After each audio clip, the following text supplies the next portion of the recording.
ओम नमो भगवते वासुदेवाय। जय श्री कृष्ण। नमस्कार दोस्तों, स्वागत है आप सभी का हमारे चैनल भक्ति ज्ञान में। दोस्तों, आज मैं आपको माघ मास महात्म के दूसरे अध्याय की कथा सुना रहा हूँ। आज की कथा में हम श्रवण करेंगे महर्षि वशिष्ठ का राजा दिलीप को माघ महात्म सुनाना। इतनी कथा कहकर से सूत जी कहने लगे, हे मुनियों, इस प्रकार महर्षि व्याख्यानस्थ के वचन सुनकर राजा दिलीप ने नम्रतापूर्वक निवेदन करते हुए कहा, हे महाप्रभु, मैं माघ स्नान के फल को और जीव हिंसा द्वारा होने वाले महापाप को नहीं जानता। आप विस्तार पूर्वक समझाने की अनुकंपा करें।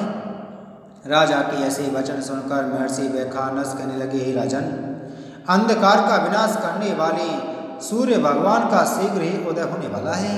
अतः मुझे इतना अवकाश नहीं है कि मैं आपको माघ स्नान का धर्म विस्तार पूर्वक सुनाऊं। अतः तुम स्नान कराओ और अपने कुल गुरु वशिष्ठ जी से जाकर उसे विधि पूर्वक श्रवण करो। महर्षि व्याख्यानस्थ के वचन सुनकर राजा दिलीप ने अनुचरों सहित वापस जाकर उस सरोवर में स्नान किया और मरे हुए पशुओं को वहीं छोड़ घोड़ों पर सवार होकर अपनी नगरी में आ गया।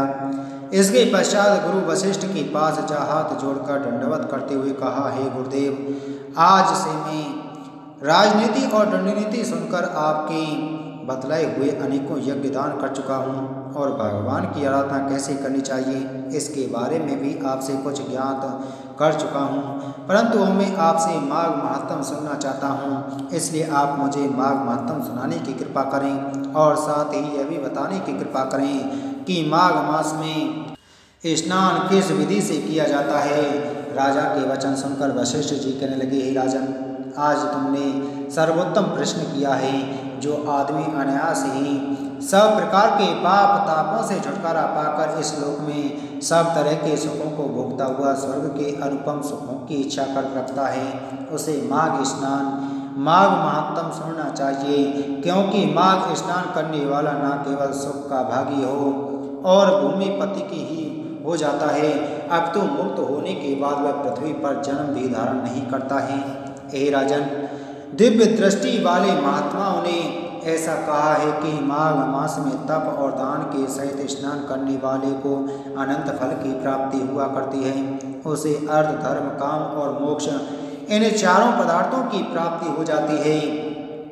आदित्य ने अन्न परित्याग पूर्वक 12 वर्ष तक माघ स्नान किया, जिसके फलस्वरूप द्वादश आदित्यों की प्राप्ति हुई और माघ स्नान से ही अरुंधति, सुभगा और दान सब कामनाओं से सहित ज्ञान का देने वाला है।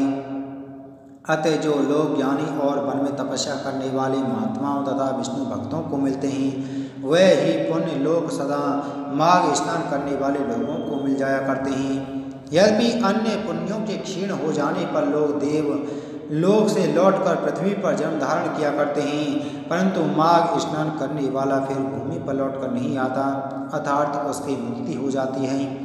जो व्यक्ति माघ स्नान करके गुड़ तथा तिल का दान करता है, उसके पाप दूर हो जाते हैं और वह निर्मल हो जाता है। सब दानों में तिल विशेषकर पापों का नाश करने वाले हैं। इसलिए हे राजन, यत्न पूर्वक माघ मास में तिल दान करें और यथाशक्ति ब्राह्मणों को भोजन करावें। हे राजन, जो मनुष्य माघ मास में स्नान रूपी तप करते हुए उसे दान के बिना नहीं बिताते, वह अवश्य भक्ति और मुक्ति प्राप्त कर लिया करते हैं, क्योंकि दान से स्वर्ग, दान से ही सुख और दान से ही यश की प्राप्ति होती है और दान से ही सब प्रकार की पीड़ा और महापातक नष्ट होते हैं।